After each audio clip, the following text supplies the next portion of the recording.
Global Day of Action. Ladies and gents, Miss Jane Fonda.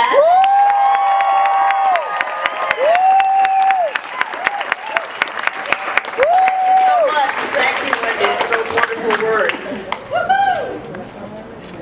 I wish that every one of you had had a computer in front of you today showing you the links from around the world that would give you a very graphic concept of what 1 billion rising looks like. You know, I don't know how many people are here on this wonderful back lot, but there are tens of thousands in front of the Brandenburg Gate in Germany, throughout the Philippines, in Peru, in Croatia, in Israel, and Palestine, in more than 200 countries around the world, in prisons, in factories, in schools, on campuses. There are people who are singing and dancing and saying, enough, enough.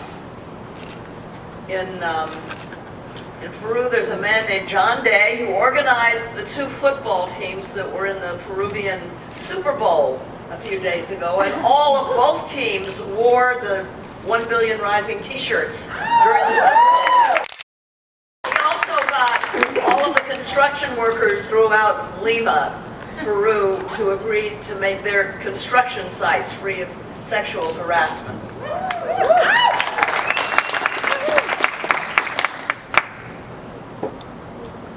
We're not just rising this year against violence against women and girls. We are rising for justice.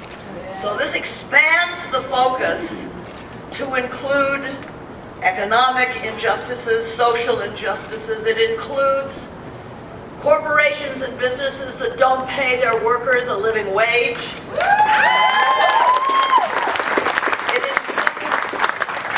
That dump toxic wastes in poor communities so that people get cancer.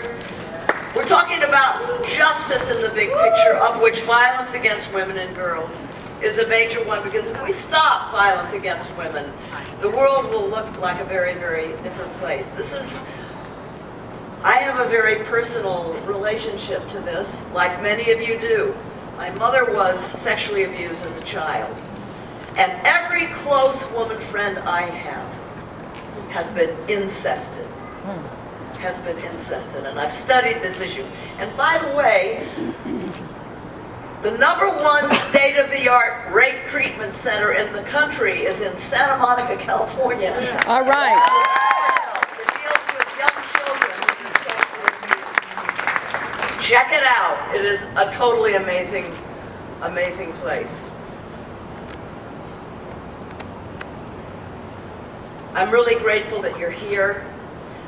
I ask you all, not just today and tonight, but for the rest of your lives, to no longer be bystanders, to be upstanders, to expose perpetrators, to expose people that are inflicting all kinds of injustices against people. Let's become upstanders.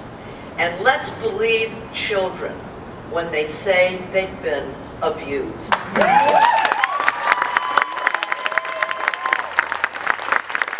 Because most of the time they are telling the truth, and if we believe them, the damage that is done to them through this terrorism, because there's no other word for it, is greatly minimized.